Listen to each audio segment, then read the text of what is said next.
Perkenalkan, nama saya Rifka Aslika Borudamanik dari jurusan Manajemen Sumber Daya Perairan dengan NIM 190254242067. Di sini saya dan kelompok saya akan membahas sebuah jurnal dengan judul Dampak Bencana Gempa Bumi dan Tsunami di Pesisir Lere Kota Palu.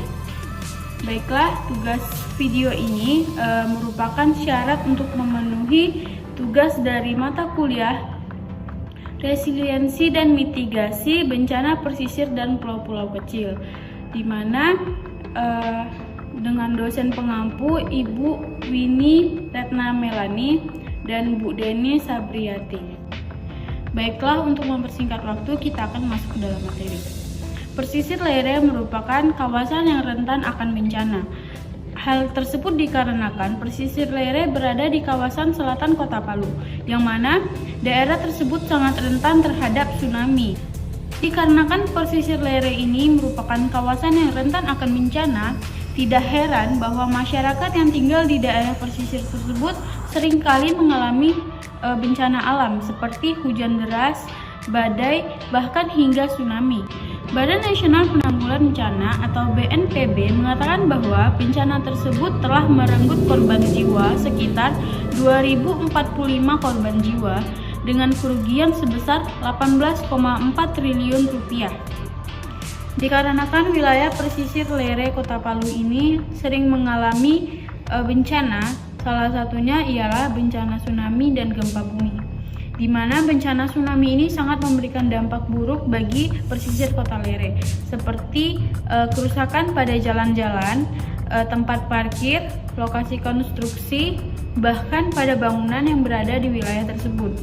Sedangkan untuk bencana gempa bumi, hal ini menyebabkan kerusakan pada aset masyarakat, cedera hingga kematian, hilangnya pasokan makanan, komunikasi, air bersih, serta struktur sosial dan fungsinya tidak dapat digunakan kembali. Baiklah, mungkin hanya itu yang dapat saya sampaikan. Selanjutnya akan dijelaskan oleh teman saya, Adam Farel. Kepada Adam Farel, saya... Assalamualaikum warahmatullahi wabarakatuh. Perkenalkan, nama saya Adam Farel Rabani dengan NIM 190254242066. Sebelumnya terima kasih kepada Rifka Aslika Borudamanik yang sudah mempersilahkan saya untuk dapat menjelaskan terkait latar belakang dari judul kami, yang dimana judul kami itu berbunyi Dampak Bencana Gempa Bumi dan Tsunami di Kawasan Pesisir Lere Kota Palu. Dan kerentanan wilayah pesisir terhadap bencana alam ini membuat wilayah tersebut memerlukan konsep-konsep dan kebertahanan. Dan di sini juga masyarakat memiliki peran penting dalam mengambil keputusan untuk mempertahankan diri dari gangguan, dan hal ini menunjukkan bahwa sistem modal sosial, respon, dan kapasitas untuk tindakan adaptif semakin diakui sebagai alat yang ampuh dalam memberikan dukungan untuk mengambil keputusan. Di bidang mitigasi bencana, risiko, penilaian, dan lingkungan, sosial ekonomi atau perbaikan teknologi menurut Carter et al. Tahun 2010. Dan juga dengan mengetahui apa saja dampak dan pengaruh bencana gempa bumi dan tsunami pada sektor ekonomi, sosial dan lingkungan, pemerintah kota dan masyarakat dapat mengurangi risiko bencana yang akan terjadi di kemudian harinya. Dari dampak dan kerugian pada peristiwa bencana alam dapat memicu penataan kembali, manajemen darurat, keadaan reaksi terhadap perencanaan proaktif dengan fokus pada program-program ketahanan, mitigasi, dan kesimpangan dan pemulihan menurut Carter et al. Tahun 2000. Melihat fenomena tersebut, bahwasanya dapat diketahui maka perlu adanya penelitian untuk mengkaji dampak bencana gempa bumi dan tsunami di pesisir Lere dan area kawasan rawan bencana gempa bumi dan tsunami di pesisir Lere tersebut. Dan juga dengan metode kuantitatif untuk memahami suatu fenomena dalam konteks sosial secara alamiah dengan mengedepankan proses untuk komunikasi dan melakukan wawancara semi terstruktur dan fleksibel yang menyesuaikan dengan kondisi yang terjadi di lapangan menurut Luton tahun 2015. Sekian yang dapat saya sampaikan mengenai latar belakang. Terima kasih. Assalamualaikum warahmatullahi wabarakatuh. Di sini saya akan melanjutkan materi bencana. Saya Aulia Paulia Rahma dari Universitas Pendidikan Indonesia Kampus Serang dengan NIM 2008030. Bencana, di mana definisi bencana itu diatur dalam Undang-Undang Republik Indonesia tahun 2007 nomor 24. Bencana merupakan rangkaian peristiwa di mana bencana ini bersifat mengancam dan mengganggu kehidupan dan kehidupan masyarakat yang disebabkan baik dari faktor alam maupun non alam, bahkan disebabkan dari faktor manusia itu sendiri, sehingga mengakibatkan timbulnya korban jiwa manusia, juga bisa berupa kerusakan lingkungan, kerugian harta benda, dan dampak psikologis. Selanjutnya, di sini tadi penyebab bencana ada bencana alam, bencana non alam, dan bencana sosial. Bencana alam ini kita dapat ketahui itu dapat berupa seperti gempa bumi, terus letusan gunung api, tsunami, tanah longsor. Nah, sedangkan bencana non alam itu adalah bencana yang diakibatkan oleh peristiwa atau serangkaian peristiwa non alam jangka lain yang berupa gagal teknologi atau gagal modernisasi, epidemik, dan wabah penyakit. Itu termasuk ke dalam bencana non alam. Lalu selanjutnya ada juga bencana sosial tadi, di mana bencana ini diakibatkan karena akibat atau akibat yang dikarenakan manusia yang mengikuti konflik sosial antar kelompok dan antar komunitas masyarakat serta teror.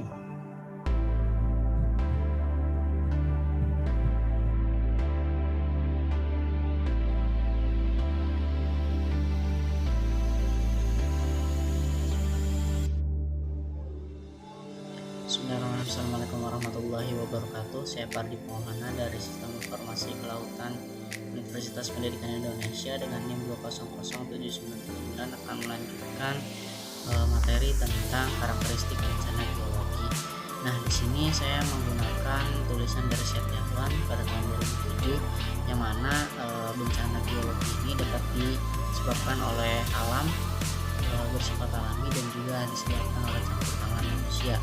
Tetapi karakteristik dari bencana geologi di kawasan pesisir ini kebanyakan terjadi oleh faktor alami. Contohnya yang pertama yaitu gempa bumi, yang mana pemicu awalnya yaitu pelepasan energi oleh lempengan yang bergerak. Karakter kedatangannya secara cepat dan tiba-tiba dan ketidakpastian tinggi, yang mana menghasilkan tidak bisa diprediksi oleh siapapun, dan sampai saat ini belum ada benda yang bisa memprediksinya. Terus terjadi gempa bumi ini terjadi dalam beberapa menit ataupun bisa jadi juga dalam hitungan detik atau second. Yang kedua yaitu tsunami, dapat dipicu atau disebabkan oleh gempa bumi, longsor dasar, letusan gunung berapi atau aktivitas gunung berapi dan di bawah laut, serta bisa jadi juga jatuhnya meteor yang jatuh di laut. Karakter kedatangannya secara cepat dan tiba-tiba, secara tidak pasti, dan bisa diawali gempa atau letusan gunung berapi bawah laut. Tidak bisa diprediksi dan biasanya memiliki durasi atau lamanya beberapa menit. Lanjut, gempa bumi adalah getaran atau guncangan yang terjadi di permukaan bumi akibat pelepasan energi dari dalam secara tiba-tiba yang menciptakan gelombang seismik. Nah, gempa bumi diukur dengan menggunakan alat seismometer, yang mana momen magnitudo adalah skala yang paling umum di mana gempa bumi terjadi untuk seluruh dunia. Nah, untuk satuannya biasanya Indonesia menggunakan skala Richter. Lanjut, penyebab terjadinya gempa bumi. Yang pertama, kebanyakan gempa bumi disebabkan oleh pelepasan energi yang dihasilkan oleh tekanan yang disebabkan oleh lempengan yang bergerak.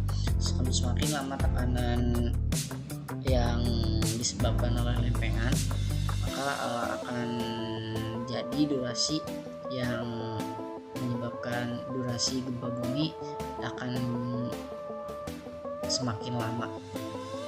Nah, gempa bumi ini dapat menyebabkan tsunami apabila terjadi di bawah permukaan air laut atau di dekat pantai.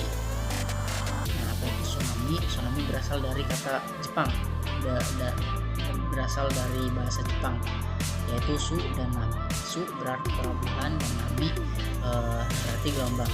Secara harfiah berarti ombak besar yang terjadi di pelabuhan atau di pesisir pantai.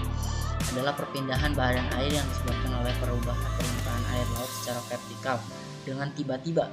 Perubahan permukaan laut tersebut bisa disebabkan oleh gempa bumi,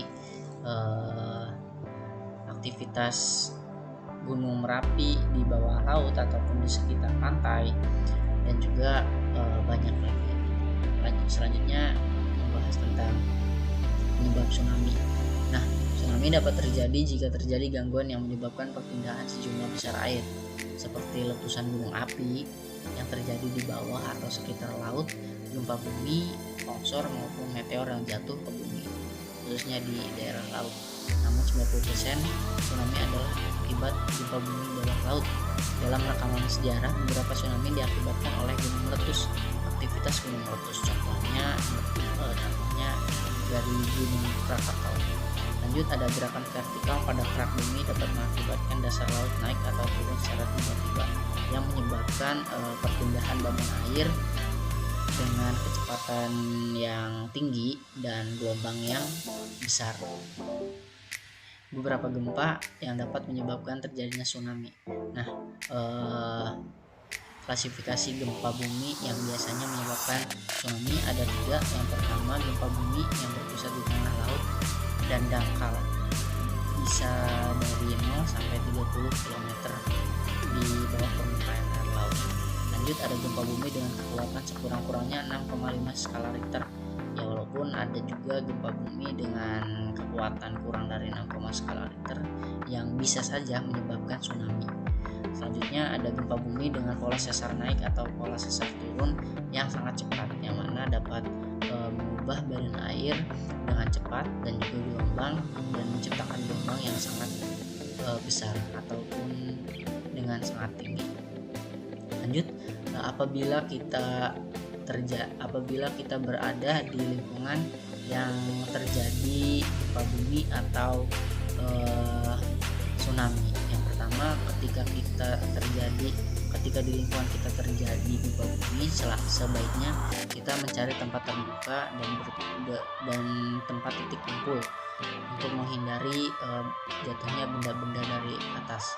Apabila kita berada di dalam ruangan, jatuhkan diri kita ke bawah lantai dan cari tempat untuk berlindung. Contohnya meja yang memiliki ruang yang pas untuk diri kita, dan tunggu sampai gempa bumi selesai. Dan apabila kita sedang berada di pesisir pantai ataupun di laut dan terjadi tsunami, sebaiknya kita mendaratkan diri ke dataran dan langsung dengan cepat-cepat kita mencari dataran yang lebih tinggi daripada pantai, dan hindari mencari dataran tinggi menggunakan mobil ataupun kendaraan, karena dengan mengendarai roda 2 ataupun roda 4, kita tidak bisa mencari jalan pintas untuk mencari ke daratan yang lebih tinggi. Oke, terima kasih dari saya, cukup sekian. Assalamualaikum warahmatullahi wabarakatuh. Perkenalkan, nama saya Muhammad Fajri dengan NIM 1902542428. Saya merupakan mahasiswa MSP 2019. Di video kali ini saya akan menjelaskan tentang dampak bencana alam. Bagaimana kelanjutannya? Simak video berikut ini. Dampak bencana alam. Bencana yang terjadi pada daerah pesisir perkotaan seperti angin topan, hujan lebat, dan tsunami akan menyebabkan kerusakan pada jalan-jalan, tempat parkir, lokasi konstruksi, bangunan, pencemaran air laut, dan kerusakan yang serius lainnya. Potensi hilangnya nyawa, cedera, ataupun aset hancur dan rusak yang dapat terjadi pada sistem masyarakat atau komunitas tertentu yang di periode waktu ditentukan secara probabilistik sebagai fungsi dari bahaya, kerentanan, dan kapasitas. Dampak bencana terjadi ada dua hal, yaitu dampak langsung yang dapat dirasakan langsung secara jangka panjang. Dampak bencana yang mengakibatkan kerusakan sosial yang menyebabkan kerusakan fisik pada tubuh korban, kehilangan atau kerusakan properti dan infrastruktur. Di antara dampak sosial kepada masyarakat adalah gangguan psikologis, sosial, demografis, sosial ekonomi, dan sosial politik. Pada dasarnya, ketika bencana terjadi, kerusakan dalam segi ekonomi, sosial, lingkungan, dan tata kelola akan terjadi, di mana hal tersebut juga sangat berdampak terhadap masyarakat. Jika disederhanakan bahwa ketika bencana terjadi, kebutuhan masyarakat untuk menjadi yang paling tangguh merupakan keharusan. Dengan demikian, dengan adanya bencana yang terjadi, minimalnya masyarakat mengantisipasi dan ulet terhadap dampak bencana sebagai berikut. Situasi yang akan terjadi pada sebagian komunitas masyarakat dikarenakan konsekuensi dari bencana yang di mana-mana pun akan terjadi. Kematian dan cedera, hilangnya pasokan, hilangnya komunikasi, kehilangan kekuatan, hilangnya pelayanan air, hilangnya layanan sosial, kerugian bisnis, hilangnya struktur sosial dan fungsinya. Saya Raja Hafizah ini NIM 190254242065, mahasiswa MSP 19. Baik, di sini saya akan menjelaskan identifikasi dampak bencana gempa bumi dan tsunami terhadap ekonomi.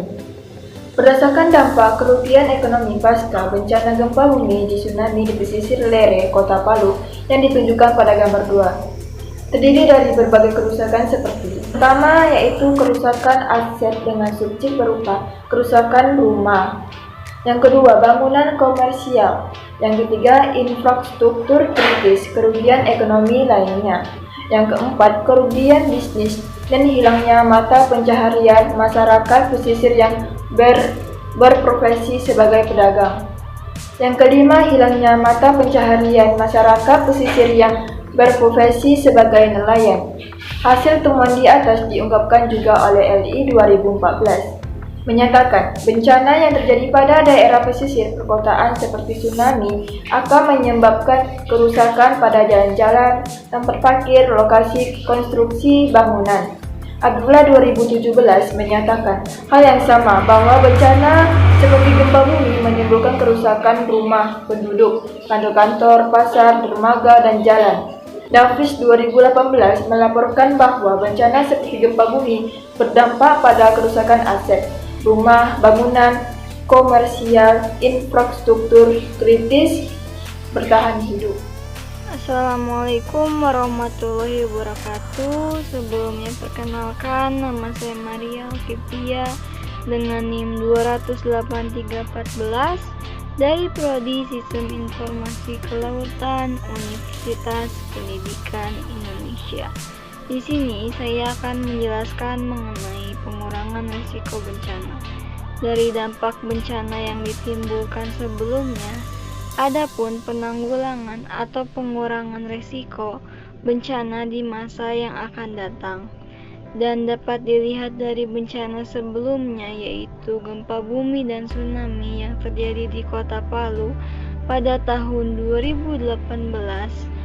Nantinya dapat menjadi acuan agar pemerintah dan masyarakat bersama-sama membangun kerjasama dalam mengelola manajemen risiko bencana. Pengelolaan manajemen bencana ini dapat membangkitkan dan memulihkan masyarakat yang terkena dari dampak bencana tersebut, mencakup dalam ekonomi, modal sosial, informasi, dan komunikasi. Selanjutnya, pengurangan risiko bencana dapat berupa penataan kembali manajemen darurat, keadaan reaksi terhadap perencanaan proaktif dengan fokus pada program-program ketahanan, mitigasi kesiapsiagaan, dan pemulihan. Pengurangan ini dapat dikembangkan setelah melihat dampak dan kerugian pada peristiwa bencana alam sebelumnya. Sekian dari saya. Wassalamualaikum warahmatullahi wabarakatuh. Selanjutnya akan dilanjutkan oleh rekan saya. Assalamualaikum warahmatullahi wabarakatuh. Perkenalkan, nama saya Fajri Febriansyah dengan NIM 190255422001. Dari kelompok 6. Nah, kali ini saya akan membahas tentang kajian bahaya dampak bencana gempa bumi dan tsunami di kawasan pesisir Lere, Kota Palu, dan juga kesimpulan dari makalah yang telah kami diskusikan. Nah, untuk kajian bahaya sendiri ini di antara kawasan dataran lembah Palu dan Teluk Palu, jadi berada di tengah wilayah Kabupaten Donggala, merupakan kawasan Kota Palu.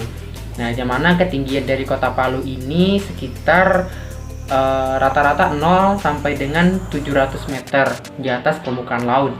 Nah, dengan koordinat lintang selatan 0,36 sampai dengan 0,56 derajat, dan juga bujur timur sekitar 120 hingga 122 derajat. Nah, luas Kota Palu sendiri ini sekitar 365,6 km persegi, di mana terdiri atas 8 kecamatan dan 35 kelurahan.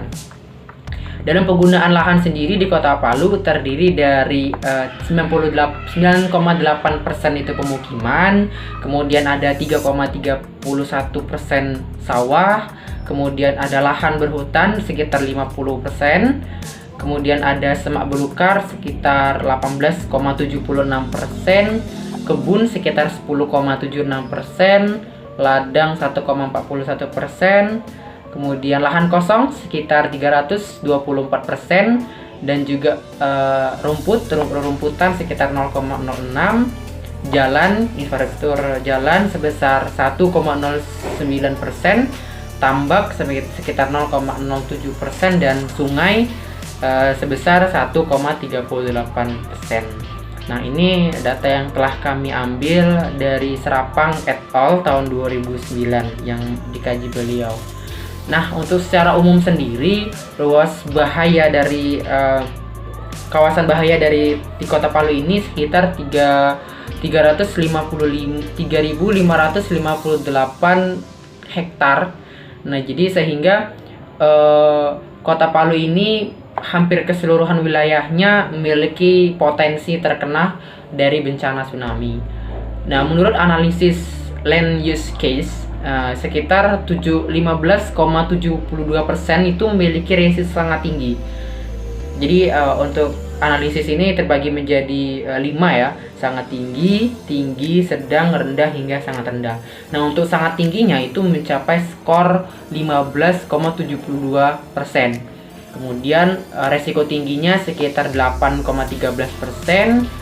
Kemudian resiko sedangnya sekitar 5,75%. Resiko rendah sekitar 23,14%, dan resiko sangat rendahnya sekitar 47,26%. Analisis ini dilakukan oleh Hizbullah Akbar et al. Tahun 2020, seperti gambar di bawah ini. Jadi kawan-kawan lihat bahwasanya di peta tematik ini kita lihat bahwasanya yang warna merah merupakan daerah yang sangat tinggi risikonya ya. Di rata-rata ketinggian yang sangat risiko ini sekitar 0 sampai dengan 100 meter di atas permukaan laut. Nah, kemudian disusul dengan yang tinggi berwarna orange, kemudian berwarna kuning dengan risiko sedang, kemudian ada rendah, dan juga ada sangat rendah bagian hijau. Bisa kawan-kawan lihat. Nah, untuk bahaya tsunami yang ada di Kota Palu sendiri ini dapat disebabkan secara langsung dan juga dalam jangka panjang gitu. Nah, kalau bencana yang disebabkan oleh secara langsung ini seperti kerusakan jalan, korban jiwa, kemudian kerusakan sosial yang menyebabkan kerusakan fisik pada tubuh korban, jadi seperti cacat kah, buta, atau ya pokoknya akibat dari tsunami itu manusianya atau korbannya itu berdampak berjangka panjang gitu, dan langsung terhadap orangnya. Kemudian ada kehilangan atau kerusakan properti dan infrastruktur, jelas bahwasanya ya tsunami bisa menghantam rumah, kemudian juga bangunan-bangunan yang lain. Kemudian di antara dampak sosial juga kepada masyarakat ada gangguan psikososial, sosial demografis, kemudian sosial ekonomi dan sosial politik. Hal ini dikaji menurut Fauzi dan Masadun tahun 2021. Nah, inilah daripada kajian bahaya yang dapat kami sampaikan mengenai dampak gempa bumi dan tsunami pada kawasan Lere, Kota Palu, sehingga perlu kesimpulan yang dapat kami sampaikan bahwasanya bencana gempa bumi dan tsunami yang ada di kawasan Lere, Kota Palu berdampak pada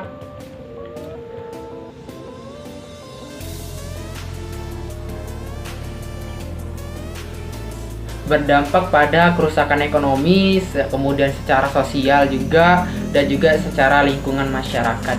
Nah, untuk dampak kerusakan pada peristiwa bencana alam seperti ini berpengaruh terhadap pengurangan risiko bencana, sehingga ketika bencana ini dirasa cukup tinggi, maka risikonya cukup tinggi, maka perlu adanya pengurangan risiko. Nah, bagaimana pengurangan risiko ini? Ya, jelas pemerintah harus dapat bekerja sama dengan pihak swasta atau stakeholder dan juga masyarakat sekitar dalam melakukan penataan kembali manajemen darurat tentang program-program ketahanan, mitigasi dan kesiapsiagaan dan juga pemulihan daripada bencana gempa bumi dan tsunami, sehingga ke depan tidak terjadi hal-hal yang tidak diinginkan dan dapat meminimalisirkan dampak daripada bencana alam tersebut. Mungkin itu saja yang dapat saya sampaikan. Terima kasih banyak kepada rekan-rekan sekalian yang telah menonton video kami. Sekian dari pemaparan saya. Saya akhiri, wabillahi taufiq wal hidayah. Wassalamualaikum warahmatullahi wabarakatuh.